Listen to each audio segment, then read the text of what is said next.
Mrs. Crawford, your mother's condition is critical. We need to operate immediately. The doctor's voice echoed through Thesterile Hospital corridor. I gripped my phone tighter, trying to reach Douglas for the 6th time. When he finally answered, his irritation was palpable. What is it now? Virginia, I'm in an important meeting. He snapped, the familiar oldness in his voice making my stomach clench.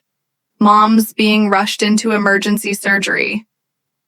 I need you here, I pleaded, my voice cracking. The fluorescent lights buzzed overhead. As I waited for his response, sorry, can't make it, big things happening, just handle it yourself.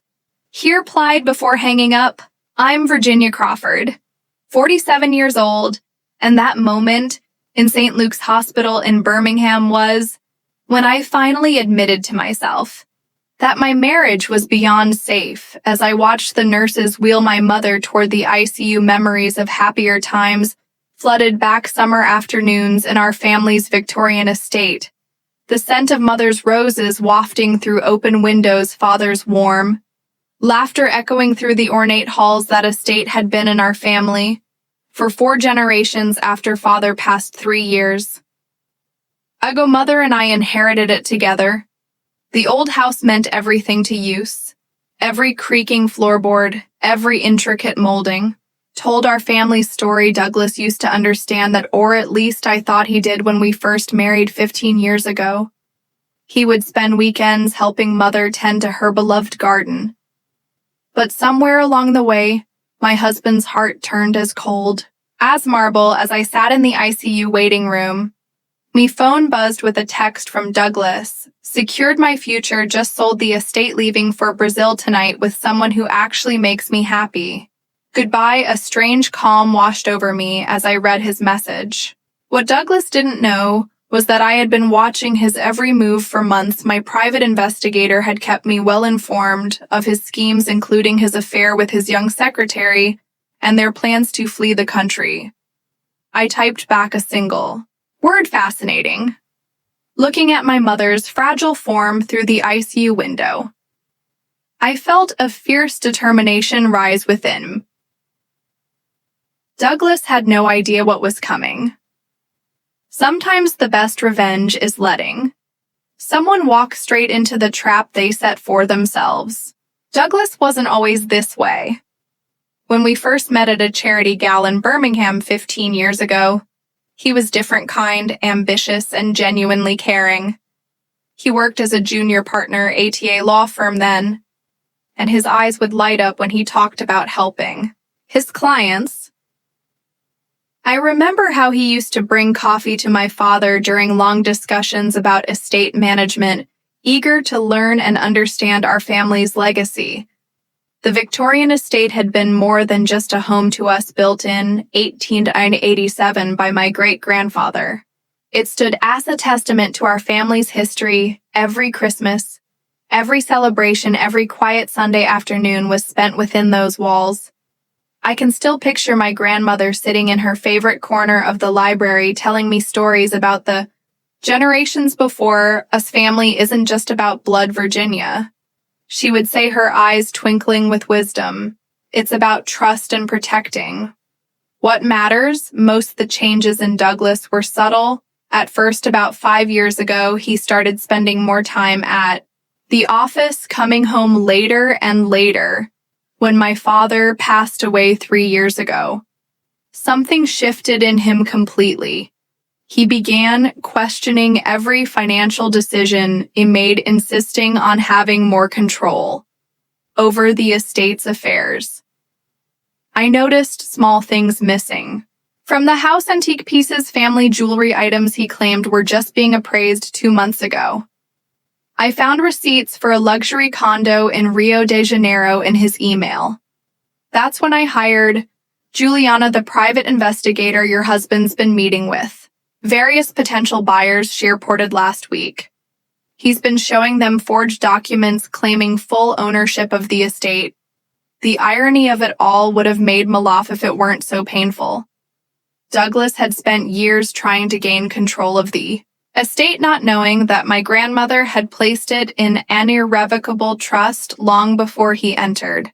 Our lives, she had seen similar situations unfold in other wealthy families and had taken steps to protect her legacy. My phone buzzed again with another message from Douglas. You'll thank me when you see how much I got for that old house time to move. I tucked the phone away, my hand finding comfort in the worn leather of my grandmother's diary, and my purse inside lay the truth that would soon shatter. Douglas's plans, completely the ICU waiting room felt. Colder as night fell, my mother's surgery was taking longer than expected, and my nerves were fraying. That's when Juliana, my private investigator, called with news that Madame Blood Run Cold, Virginia. I have something you need to see right away, she said, her voice urgent. Can you check your mail? I opened the attachment she sent and my hands started shaking. There were dozens of photos, Douglas at expensive restaurants with his young secretary Angela, shopping for jewelry at Tiffany's and visiting high-end real estate offices. But what made my stomach lurch were the documents clearly visible in some of the photos he's been systematically emptying. Your personal accounts for months, Juliana explained. The estate sale is just the final piece. He's already transferred most of your liquid assets to offshore accounts. I pulled up my banking app, and sure enough, my personal account showed a balance of just $842. The joint account we shared was completely empty. Tears stung my eyes as I realized he'd been planning this for months, maybe years. My phone buzzed with another text from Douglas, by the way. I took care of those dusty old photo albums in the library. Nobody needs that sentimental junk anymore, the buyers. Want the house empty by next week, the photo albums, my mother's precious memories, generations of our family history. I felt physically ill. The security camera feed from the estate popped up on my phone showing Douglas and Angela loading boxes into his. Carthy were laughing, champagne glasses in hand, celebrating in our family home, while my mother fought for her life in surgery. Virginia, Juliana's voice brought me back to reality. There's more. He's booked 2 first-class tickets to Rio de Janeiro for tonight, and he's been recording your phone calls with the hospital. He wanted to make sure your mother was too ill to interfere. With the sale, the full weight of his betrayal crashed over me. He hadn't just been stealing our money, he'd been waiting for me. Mother to be at her most vulnerable. He timed everything perfectly, thinking I would be too distraught about my mother to notice what he was doing. The doctor appeared in the doorway. Just then, Mrs. Crawford, your mother is stable. The surgery was successful, but she'll need extensive care during recovery. I clutched my grandmother's diary tighter, feeling the hidden documents inside that would be Douglas's undoing. He thought he had planned everything perfectly, but he had no idea what was coming. Sometimes the best revenge isn't just about winning, it's about letting your enemy lose everything on their own terms. Mr. Reynolds, this is Virginia Crawford. I understand you're the buyer Douglas arranged for our state. My voice was steady, masking the anger churning inside him. Ah, yes, Mrs. Crawford, your husband mentioned you'd be calling to finalize the details. I must say, $3. $2 million is a steal for such a beautiful property. He sounded pleased with himself, and you've already transferred the funds, I asked, watching my mother's piece sleeping. Face, yes. Just this morning, your husband was quite insistent on immediate payment, said. Something about an investment opportunity in Brazil that couldn't wait? I smiled grimly. Mr. Reynolds, I suggest you contact your bank immediately and stop that transfer. UC Douglas doesn't actually have the authority to sell the estate. There was a long pause. I'm sorry, what the property is in an irrevocable trust. Any sale without proper documentation from the trust administrator is fraudulent. I heard him inhale sharply. I believe that would make you an unwitting participant in real estate fraud. While Mr. Reynolds processed this information, my phone buzzed with another text from Douglas just dropped off the final paperwork with the buyers. You should be grateful I got us a great deal heading to the airport now with my real future. I turned my attention back to Mr. Reynolds, who was now sputtering about. Legal documentation, check your purchase agreement carefully, I advised. I'm sure you'll find some irregularities. My husband can be creative with paperwork, when it suits him. Just then, Juliana slipped into the hospital room, nodding to confirm that everything was in place. She handed me a folder containing copies of the trust documents and recent bank statements showing Douglas's systematic theft. Mrs. Crawford. Mr. Ree's voice had taken on a panicked edge. I've just reviewed the documentation. Thesis signatures. They don't match the county records. No, they wouldn't. I replied. Calmly, I suggest you contact your lawyer. Immediately, the FBI is already involved, and they'll want to speak with you about your role. In this transaction, as if on cue, my phone lit up with a call from Agent Sarah Martinez, who'd been building a case against Douglas for the past month. We're in position at the airport, she reported. Your husband just checked in for his flight to Rio with a woman matching Angela's description. Perfect timing. I said, watching Juliana set up her laptop Tumaniter. The security feeds, he has no idea. The trust administrator is waiting at the gate. The next text from Douglas made me shake my head. Boarding soon. You'll never find us where we're going. Enjoy your empty life in that worthless old house. I didn't bother responding. Instead, I opened my grandmother's diary and pulled out the document that would seal Douglas's fate. The original trust agreement with its crystal clear provisions about property transfer and fraud prevention. Juliana looked up from her laptop with a satisfied smile. Airport security just flagged their passports. Want to watch the show? Juliana's laptop screen showed the airport security feed as Douglas and Angela approached the international terminal. They looked confident, almost smug, pulling their expensive matching luggage. I noticed Angela wearing my mother's sapphire necklace, a family heirloom passed down for generations. Mrs. Crawford, Agent Martinez's voice crackled through my phone. We've discovered something disturbing. Your husband didn't just forge documents for the estate sale. He's been running a complex scheme involving multiple properties and elderly victims. My hand gripped the hospital bed rail as she continued. We've identified at least 6 other cases where he targeted wealthy families. During medical emergencies, he would forge power of attorney documents. While they were hospitalized, the revelation hit me like a physical blow. All those late nights at the office, the mysterious client meetings, he'd been perfecting his scheme for years. I thought of the other families, other homes, other lives he'd tried to destroy. There's more. Juliana interjected, her eyes fixed on her screen. I've traced the money trail. Angela isn't just his mistress. She's been his accomplice from the beginning. She works for a shell company that's been laundering money from these property scams on the security feed I watched. As Douglas approached the gate, he was wearing the custom-made suit I'd given him for our anniversary last year. Probably the last gift I'd ever give. Angela clung to his arm, giggling at something he'd said then. Everything happened at once. 2 FBI agents in suits approached from one direction. The trust administrator, Mr. Harrison, emerged from the other side, flanked by airport security. Douglas's face transformed from confusion to shock to rage in seconds. You don't understand. His voice came clearly through Juliana's audio feed. My wife gave me permission to sell the property. I have documentation. 4G documentation. Mr. Harrison interrupted. The Crawford estate has been in an irrevocable trust for over 20 years. Even if your wife wanted, she couldn't authorize its sale.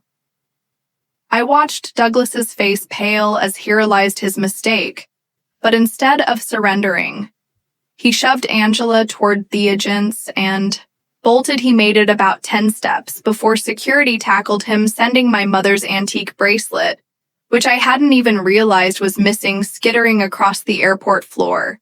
Virginia Juliana's voice was urgent. Douglas just tried to transfer another $500 from your mother's account if I hadn't frozen it yesterday. My phone buzzed with one final text from Douglas. You think you're so clever, check. Your mother's medical insurance. Oops, my blood ran cold. I immediately called the hospital billing department. Sure enough, Douglas had canceled my mother's insurance policy last week, claiming it was a cost-cutting measure. The surgery she'd just undergone would cost one of thousands of dollars. He planned it all. Get my mother hospitalized without insurance, drain our accounts, sell the estate, and disappear with the money while I drowned in medical debt. What he hadn't counted on was that I'd already transferred my mother to my own insurance policy 3 months ago when Juliana first discovered his plans. Sometimes the best trap is the one your enemy never sees coming. As I watched Douglas being handcuffed on Juliana's laptop screen, Agent Martinez rushed into my mother's hospital room. Her face was grave. Mrs. Crawford, we need to move quickly. Your husband's phone records show he contacted a demolition company yesterday. They're scheduled to start work on the estate tomorrow morning. Something about the buyer wanting to clear the land immediately. My heart stopped. The estate didn't just hold our family memories, it contained evidence of Douglas's other crimes. I discovered a hidden safe in his study last week, but hadn't been able to crack it yet. He trying to destroy the evidence, Juliana said, already dialing her phone. And I bet that safe in his study contains documents from his other victims. There's another problem, Agent Martinez added. Angela's disappeared. She slipped away during the confusion of Douglas's arrest, and she has access to all your banking information. I pulled out my grandmother's diary and removed a small key hidden in its spine. My grandmother didn't just set up the trust, I explained. She installed a state-of-the-art security system throughout the estate. Every room is monitored, every document protected. Angela won't be able to access anything without triggering silent alarms. Right then, Juliana's laptop pinged with an alert. The estate security cameras showed Angela climbing through a window into Douglas's study. She was heading straight for the safe. Should we send officers? Agent Martinez asked, already reaching for her radio. Wait, I said, watching Angela input the safe's combination. My grandmother also installed a fail-safe, any unauthorized access to the safe on screen. Angela swung open the safe door triumphantly. Immediately, both the safe and study door locked automatically, trapping her inside. A fine mist sprayed from hidden vents, harmless, but containing an invisible UV dye that would mark anyone in the room for weeks. The police can take their time. Ismailed, she's not going anywhere, and now she's marked with evidence of attempted theft. My phone rang. It was Mr. Reynolds, the would-be buyer. Mrs. Crawford. I've just learned that Douglas planned to bulldoze the estate and build luxury condos. He showed me forged environmental surveys claiming the historic house was structurally unsound. I've already contacted my bank to stop all payments. Thank you, Mr. Reynolds, though.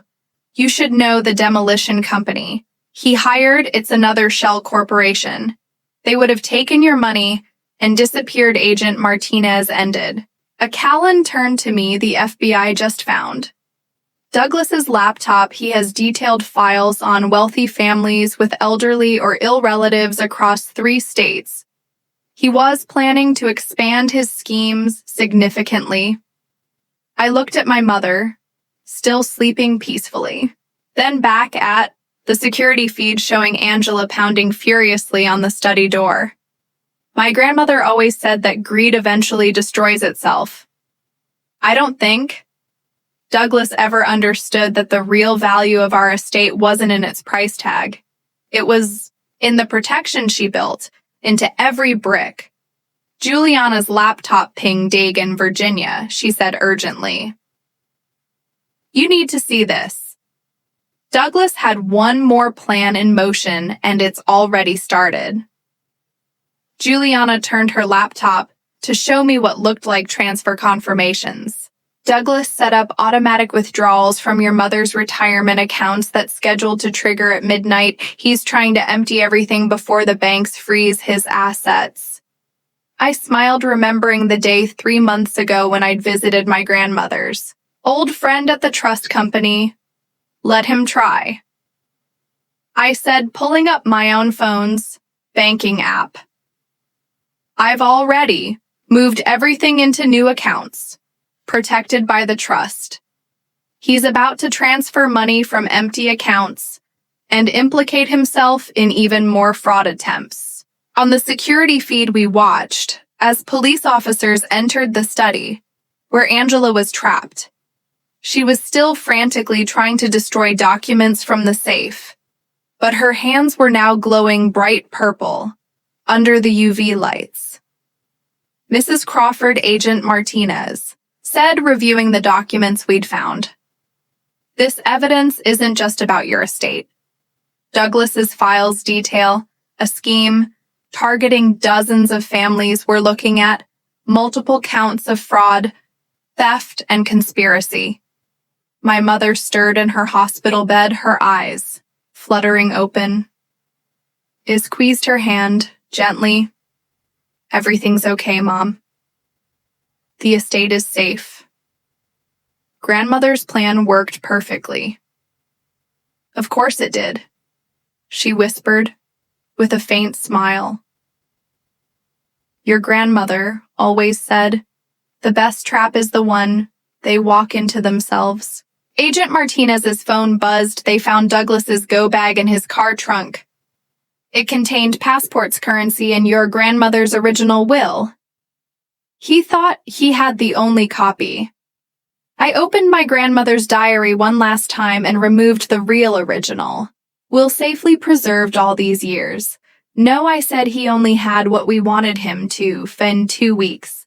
Later, I sat in the courthouse watching Douglas and Angela, their arraignment gone, were their designer clothes and arrogant smiles replaced by prison jumpsuits. And defeated expressions, the prosecutor read out 37 charges of fraud, conspiracy, and attempted theft, Your Honor.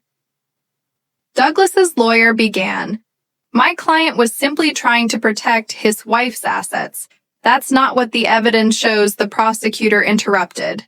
Holding up a thick folder, we have documented proof of Mr. Crawford targeting multiple families during medical emergencies, attempting to steal their properties through elaborate fraud schemes. The UV mark documents recovered from his safe detail every crime.